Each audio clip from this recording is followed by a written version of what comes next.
Hey, everybody, and welcome back for another deep dive. That's right. I'm Mark Buzz. I'm on a bugs. And we are ready to tackle another listener question. Absolutely. So this one comes to us, and it's about fleas. And specifically, this listener wants to know, can fleas actually live on furniture? Yeah. Like, is that a thing? It is a thing. So we've got some great resources that we've been coming through, including a really helpful guide from Simple Pest Management. Yeah, that was really interesting. So we're ready to take you on this deep dive with us. Absolutely. So, spoiler alert. Okay. The answer is yes, but as always, there is so much more to uncover than just a simple yes or no. Absolutely. So let's get to it. So we always think of like fleas on our pets, Right. like that's where they live. But furniture can actually play a pretty important role in the whole flea life cycle. Yeah, a much bigger role than you might think. Right. So it's like our furniture becomes this unwitting host to this whole like secret society of fleas. You got it. So Yeah. how does this all work? Do fleas like set up shop on our furniture? Well, not exactly set up shop, but Oh, yeah, they definitely use it more than just like a quick pit stop. Yeah, okay. So, it all starts with those teeny tiny little flea eggs. Okay. And the females lay these eggs on their host, usually our pets, right? Right. But those eggs are so smooth, they just fall off so easily. Oh. Yeah. And so where do they end up? Right. They end up in all those cozy places where our pets love to hang out, the carpets, the pet beds, and of course, our furniture. Okay, so the furniture becomes like this landing pad for all these flea eggs. Right, Okay. exactly. So what happens next? So those eggs hatch into larvae, which are like these teeny tiny worms. Okay. And they're not content to just stay on the surface. Oh, no. These larvae are expert burrowers. Oh. So they like to wiggle their way deep down into the crevices of furniture. So I'm guessing they're not down there just for the view? No, definitely not. What are they feeding on? They are feasting on something we call flea dirt. Flea dirt? Yeah, flea dirt. What is flea dirt? So flea dirt is essentially flea droppings. Oh. Yeah. That's pleasant. I know it sounds a little gross, but it's actually a crucial food source for these larvae. Really? Yeah, so they're down there munching away on this delicacy. Like a little buffet in the couch cushions. Exact, a hidden ecosystem. You got it. Not one I want to think about too much, but Right. it gets worse, right? They don't just stay larvae forever. That's right. What happens next? Eventually, those larvae, they spin cocoons and enter the pupa stage. Okay. And this is where things get really tricky. Oh, no. Because these pupas are masters of disguise Oh. and patience. So they're like little ninjas, just waiting. Pretty much. Push right moment. They can lie dormant for weeks, hidden deep within the furniture. You can't even see them. Wow. So they're just waiting. So what triggers them to come out of their little cocoon? Any sign of a potential host. Oh, So vibrations, warmth, even the carbon dioxide that we exhale, really? all of that acts as a signal to the pupa that dinner is served. Wow. Yeah, so then boom, That's wild. they emerge as adult fleas ready to junch and feast. Okay, that is both fascinating and slightly horrifying. Yeah, So it's pretty amazing. it really does highlight how important it is to think about the furniture when you're talking about fleas. It's not just treating your pet. Exactly. You got to think about where they're spending their time. Right, you have to break the cycle. Okay, so now that we know how sneaky these little guys can be, let's talk about how we can detect them before they launch a full-scale invasion. Okay. What are some signs that we might have some unwelcome guests living in our furniture? Well, the most obvious sign is probably flea bites. Okay. Yeah, those itchy red welts. Yeah, I hate those. Yeah, they usually show up on our ankles and legs. Oh, any exposed skin, really. Right. And then on pets, you tend to see them more around their bellies and tails. Gotcha. Yeah. So besides the bites, is there anything else we should be looking for, especially on the furniture itself? Absolutely. So keep an eye out for that flea dirt. Oh, yeah, we were talking about that before. Remember, it looks like little black specks, kind of like ground pepper. Okay. Usually scattered on furniture or pet bedding. Okay. And here's a little trick. If you dampen a speck and it turns red, Okay. that's confirmation that it is flea dirt. That's like a little science experiment. Exactly. A little CSI Yeah. right in your living room. Right in your living room. Okay. Yeah. But what about the larvae and the pupa? Yeah. Is there any way to spot those guys? Yeah, they can be tougher to spot because they're so tiny and they love to hide. But if you have a suspicion, you can try using a flashlight and a magnifying glass Okay. to examine the seams and crevices of your furniture. Okay. And you might be able to see them wriggling around or spot their tiny cocoons. Gotcha. And of course, if you actually see those tiny dark brown critters hopping around on your furniture. Yeah, then you know you got a problem. That's a pretty clear sign. Right. Yeah, that you've got a full-blown flea party. Oh, yeah, I had a flea party once. It was Oh, no. not a fun party, let me tell you. It happens. Yeah, but you're right. It does show how important early detection is. It really does. All right, so Yeah. let's say we've done our detective work and we've confirmed we've got fleas in our furniture. Okay. How do we get rid of them? What's the battle plan? Think of it as a multi-pronged attack. Okay, I like it. So first, we unleash the power of the vacuum cleaner. Okay, Yes. the trusty vacuum cleaner. Exactly. Not just for dust bunnies anymore. Not anymore. So are we basically just sucking those fleas up? That's the first step. Okay. We want to be thorough about it. Okay. So get under cushions, Right? in crevices, all those hard-to-reach spots where they like to hob. Gotcha. And here's a crucial step. Okay. Once you're done vacuuming, seal that vacuum bag tightly and dispose of it outside, preferably in a sealed trap bag. So we're giving them a one-way ticket out. Exactly. We don't want any escapees starting a new colony in our garbage cans. Right, that makes sense. So that's the vacuum.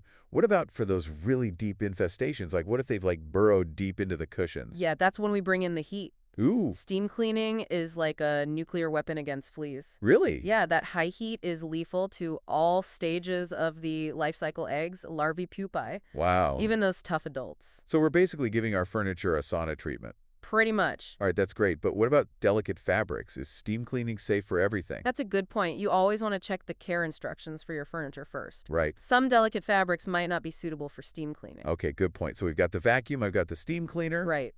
What about something a little more targeted? Are there flea treatments that we can use on furniture? Yes, absolutely there are, and they can be really effective, especially when used in conjunction with vacuuming and steam cleaning. Just make sure any product you choose is safe for both your pets and your family, and always follow the instructions carefully. Right, safety first, of course. So we talked about treating the furniture itself, Mm-hmm. but what about our furry friends? Yeah. I mean, they're kind of the ones bringing those fleas in the first place, right? Absolutely. We can't forget about our pets in this battle. Right. Remember, fleas primarily feed on animals, so treating our furry companions is crucial Okay. to breaking the cycle. So we got to treat the pets and the furniture. You got it. Okay. And don't forget about all those cozy spots where our pets love to hang out. Like their beds. Their beds, exactly. Sure. Those need to be washed regularly in hot water. All right, so what else can we do to make our homes less appealing to those little vampires? Prevention is key. Okay. Yeah, we need to be vigilant year-round, not just when we see the signs of an infestation. So what does that look like, practically speaking? It's all about incorporating some simple habits into our routines. Okay. Regularly washing pet bedding, frequent vacuuming, Gotcha. especially in those areas where our pets spend a lot of time. Mhm. And if you have a yard, consider treating it as well Okay. to reduce the outdoor flea population. So it's an inside and outside approach. Absolutely. Okay. One of the sources that you sent in mentioned sometimes, even if you do all the right things, Yes. sometimes you just got to call on the professionals. That's right. Sometimes DIY efforts just aren't enough. When would you say it's time to call in the pros? If you're dealing with a persistent infestation Yeah. or if the problem is widespread, that's when it's time to call in the big guns, professional pest control services. Okay, and speaking of pros, Yes, we have to give a shout out to Simple Pest Management. absolutely. They're the ones who provided one of our sources today. Yeah. They are the experts in this field. And For sure. if you're dealing with a really tough flea infestation, they're the people to call. Absolutely. They have a proven track record and they can give you peace of mind.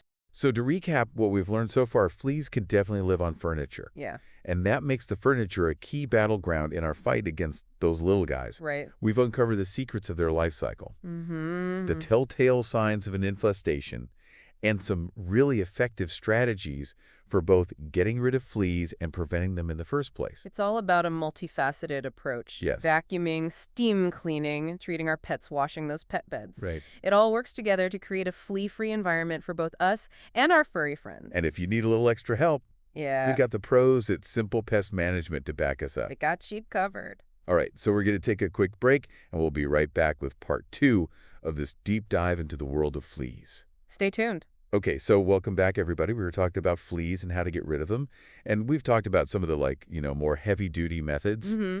But what about some of those more like home remedies, the DIY solutions, the things that your grandma might have told you about. Yeah, there are definitely a lot of those out there. Right. Some more effective than others. So let's talk about a few of them. Okay. One that I've heard a lot about is diatomaceous earth. Yeah. And it's supposed to be like kryptonite for fleas. Is that true? It's an interesting one, diatomaceous earth. Yeah. It's made from the fossilized remains of tiny aquatic organisms called diatoms. Okay. And it basically works by dehydrating the fleas. Okay. Yeah, so the microscopic sharp edges of the diatomaceous earth paste the fleas' exoskeletons, Okay. causing them to dry out and die. So it's like a little bed of nails for fleas. Pretty much. Okay, that sounds pretty effective, but is it safe to use around pets and kids? That's a great question. You want to make sure you're using food-grade diatomaceous earth, Okay, not the kind that's used for pool filtration. gotcha. And even then, it's best to avoid inhaling it because it can irritate the lungs. So wear a mask when you're applying it. Yeah, exactly. Keep the pets and kids away from the area. Exactly. Common sense precautions. Right.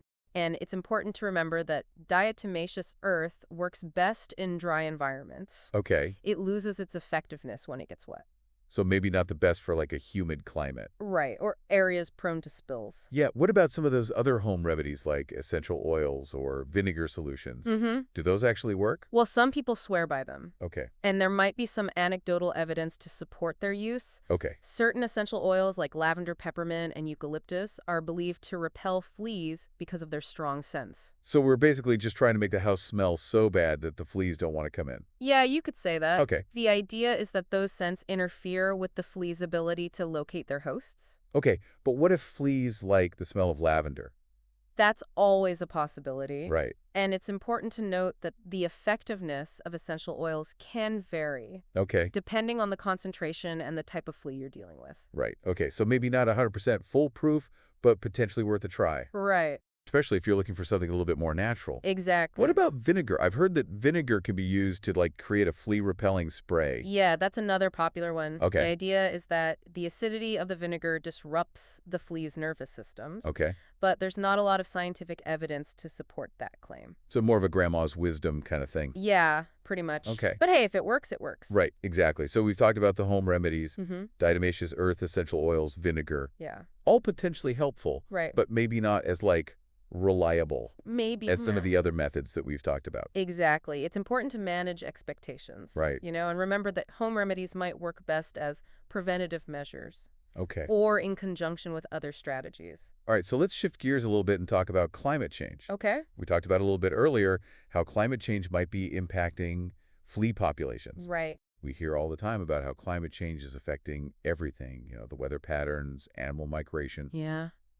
But could it also be affecting those tiny little fleas? It's a great question and one that scientists are actively studying. Okay. There's definitely growing research that suggests that climate change could be playing a role in the spread and prevalence of fleas. All right, I'm all ears. Tell me more. Okay, so for example, as temperatures rise, Mm-hmm. we're seeing milder winters in some regions. Okay. And this means that fleas can survive for longer periods throughout the year. So they're not dying off in the winter. Exactly. Right. And they potentially have more breeding cycles. So instead of just like, being dormant in the winter, they're just hanging out waiting to multiply. Right. That's not good. Yeah, and it's not just about temperature. Okay. Changes in rainfall patterns can also create more favorable environments for fleas. Okay, how so? Well, wetter conditions can increase humidity, Right. and we know fleas love humidity. So warmer temperatures, more humidity.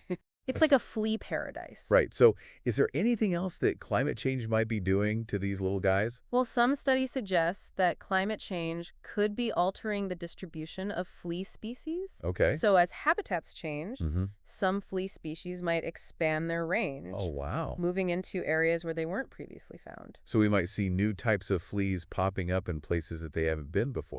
Exactly. That's wild. It adds a whole new layer of complexity Right. to the flea fighting game. Okay, so it sounds like climate change is definitely something to keep in mind when we were thinking about fleas. Yeah, it's not just a static problem. Yeah, it's evolving Evolving along with the environment. along with the environment. So folks, there you have it. Fleas, they might be tiny, Mm-hmm. but they are definitely complex little creatures. They are. We've talked about their life cycle, the potential impact of climate change, Yeah, and all the different ways that we can get rid of them. right. And remember, knowledge is power. Absolutely. We've armed you with the knowledge. Now it's time to go out there and put it into action. You got it. Those fleas might be sneaky, but we can be smarter, We can outsmart them. right? And reclaim our homes. Exactly.